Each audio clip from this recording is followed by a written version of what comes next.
那这个大楼的地点呢相当好，是一个角地，两边的一个南京东路，一个复兴北路口嘛，这两个路又是那么的宽敞。那不同点呢，跟其他大楼不同点呢，不只是这个地点，盖的方式不同，我们把它退缩变成一个广场，广场又有一个艺术品在那里。我们希望这里的人潮往那里汇集，到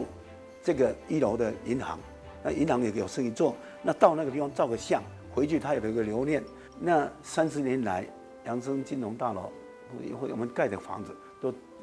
可以经得起考验。钢筋一般的绑法都是很简单，我们的绑法任何一个点都像在抓小偷一样，所以管理费、监工费我们付出相当大。就这个大楼比一般的可能是2倍半，管理费花了相当大的钱。但是这个品质起来以后呢，对将来的结构、地震安全啊各方面都不一样。那这个大楼呢，现在30年，我们所看到的这个是我们当年的规划是对的，有那个艺术品，等于生生不息，那永远的存在了这个大楼。房子的这个价值跟价格，那前面看到的是价格啊，大家都看外表、大理石外表啊、大理石这样子，其实整个大楼的生命是要付出很大的代价才有那个生命。这个房子呢，就等同是我生出来的小孩子，我希望他未来好。所以当年呢，我这个每一个大楼，包括现在我盖的房子的大楼，第1年我都是当主任委员，几乎都是很少有没有的哈。我不是要赚钱，而是要维护这我盖的房子。所以我在规划了之后，我很注意未来的管理。这方面呢，就跟一般的大楼来说呢，我们不一样的这个屋主啊，这里面的所有的屋主，每个呢大家都很这个共同的维护啊，大家很这个很合作，都没有什么争执啦，或者有什么吵啦都不会有。所以这个大楼好就是好在这个整体的跟人家不一样，绝对是不一样。但是能够做到这样的话，是绝对是这个管理处已经啊这个有办法好好的这做哦，那才有办法。那么维持的把整个大楼维持的到现在，你看可以说好像新的一样，30年还有办法维持这个样子。当初响应市政府做评估的时候，第一年86年就参加了。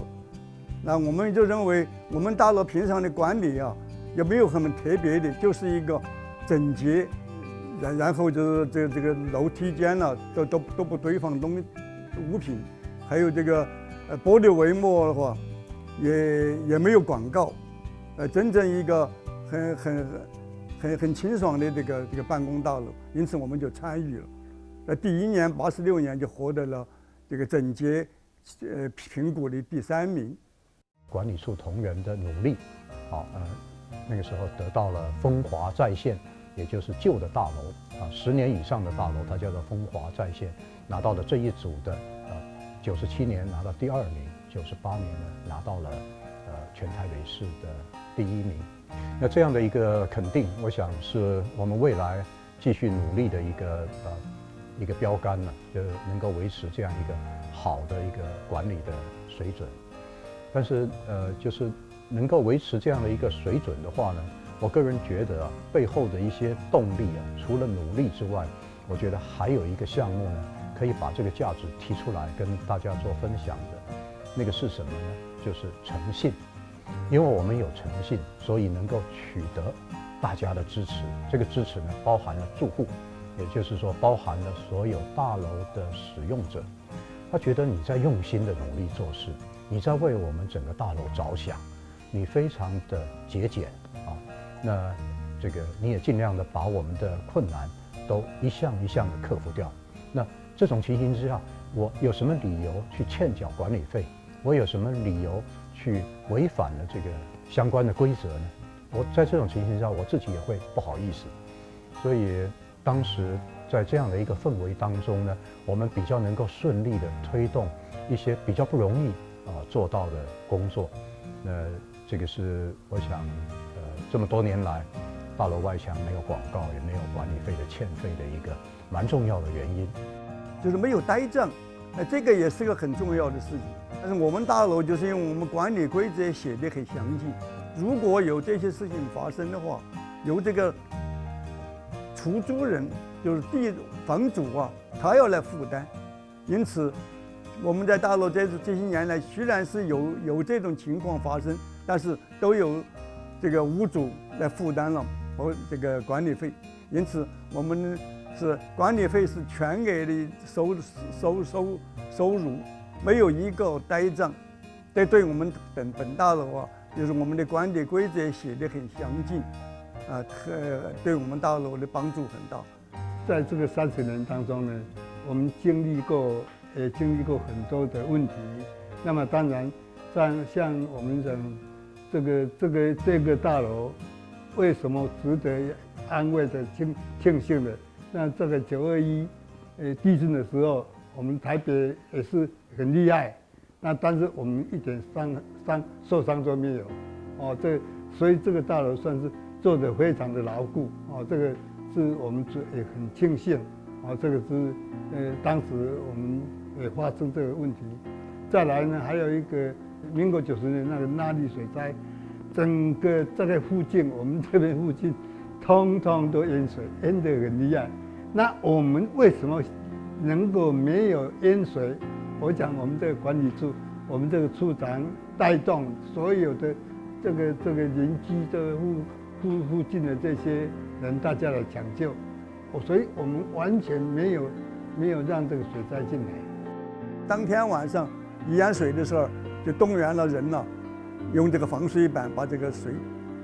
砸下去，然后堆沙包，水都没有进来。所以这个事情发生了以后，我们就在想，如果是淹了水，汽车泡水那个是另外一回事儿。最重要的是下面的发电机、这个消防系统、电气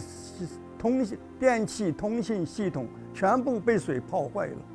要重新修复的话，时间要拖很长，同时大概的费用要在2-3千万元以上，因此我们都省下来了。这个什么原因？就是因为事先有准备，所以我觉得我们大楼的这个通力合作很有关系，我们给所有权人都省下了这么多的灾害所带来的这个费用啊。我们这个大楼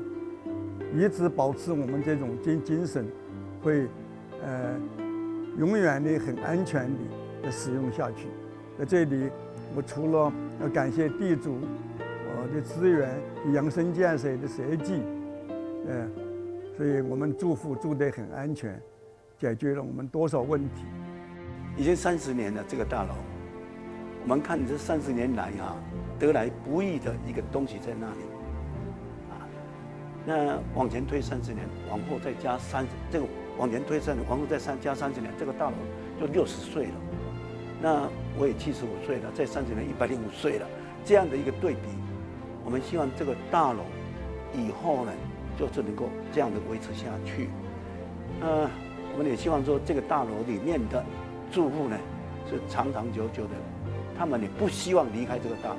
就如同以前到现在我们看到的，几乎搬出去的很少，除非他搬到高雄，几乎没有人搬到离开这里。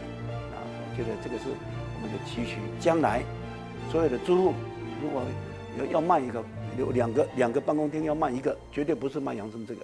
卖别的，这个舍不得卖，留给他的子孙永远的存在，这是他这个生命的延续。我们是希望这样子。在杨生30周年的这个周年庆的时候呢，我相信我们所有区分所有权人，或者是委员会的委员，或者是我们的同仁，还有我们的供应商协力厂商，他们所有共同努力要做的、要营造的，就是给这个进出使用这栋大楼的所有的人，给他们一个更好的环境，更安全的、更方便、更有效率的一个环境。我们这一次决定对原有的30电梯呢做全面的更新，那这里面的一个出发点是考虑到未来的30年，让它行走得更顺畅、更稳定。还有呢，就是今天电梯的主机的设备呢，已经是采用一种叫 PM 磁浮马达。那这个马达的这个不但是效能更维护的保养能够时间缩短，而且更能够省电。那省电的比率可以到达20-30%，这是我们考虑的一个主要的出发点。虽然原来的电梯也可以堪用，继续用个10年、20年，但是再撑下去可能也不见得适合。那这次的更新呢，获得了住户跟委员会的全体的同意。那我相信对使用的人来讲，更是一个比较大的一个福利。这个雕塑呢是已经列管在台北市政府的都市景观当中的这个雕塑造型之一。那生生不息呢，也就是不管是日月往复也好，或者是世代交替也好，我们总希望新的一代有新的不同的想法，能够来面对解决他那个世代所发生的一些问题。也期望年轻的优秀的人才呢，去年当仁不让，生生不息，让扬生金融大楼继续顺利的运转30年，再继续的发扬光大。我相信这些承传下去啊，把我们这种精神呢，一直把承传给下面，希望下面来管理的人呢，秉持着这种精神，团结合作，今后的发展应该是很有条件很好。我们大楼的条件非常好，我相信还会有更好的成绩表现。